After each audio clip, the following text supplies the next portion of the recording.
ওয়াসাল্লাম সাহাবীর পিছনে যায় দাঁড়িয়ে আছেন।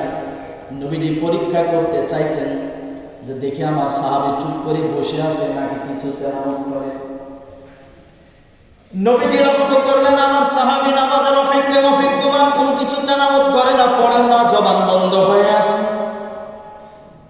নবীজি সাল্লাল্লাহু আলাইহি ওয়াসাল্লাম তিনার কলিজার টুকরা সাহাবীকে জানালেন, শোনো আমার কলিজার টুকরা সাহাবী, আমি তোমাকে ছোট্ট এমন একটা দোয়া কি বলে দিব যে দোয়া যদি তুমি ফজরের নামাজের পরে আর মাগরিবের নামাজের পরে 7 বার আমল করো, আর যদি তুমি মাগরিবের নামাজের পরে আমলটা করো, আর যদি তোমার ইন্তেকাল রাতের অন্ধকারে হয়ে যায়, তাহলে রাতের ফেরেশতারা তোমার জান্নাতে নিয়ে যাবে।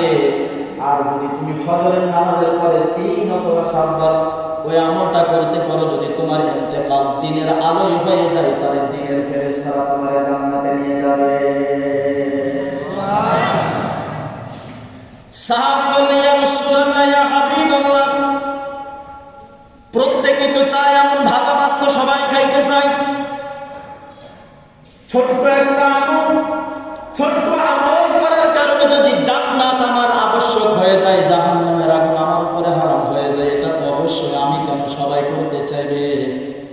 নবীজি বললেন, যদি তুমি সকাল সন্ধ্যা আল্লাহুম্মা আজরনা মিনান নার, আল্লাহুম্মা আজরনা মিনান নার, আল্লাহুম্মা আজরনা মিনান নার, এই বাক্যটির অর্থ হলো আল্লাহ জাহান্নামের আগুন থেকে আমারে বাঁচাও, জাহান্নামের আগুন থেকে বাঁচাও, জাহান্নামের আগুন থেকে বাঁচাও। যদি কেউ সকাল সন্ধ্যা তথা ফজরের নামাজের পরে মাগরিবের নামাজের পরে ছোট্ট এই দোয়াটি আমল করে, আল্লাহ রাব্বুল আলামিন তার উপরে জাহান্নামের আগুন হারাম করে দিবে।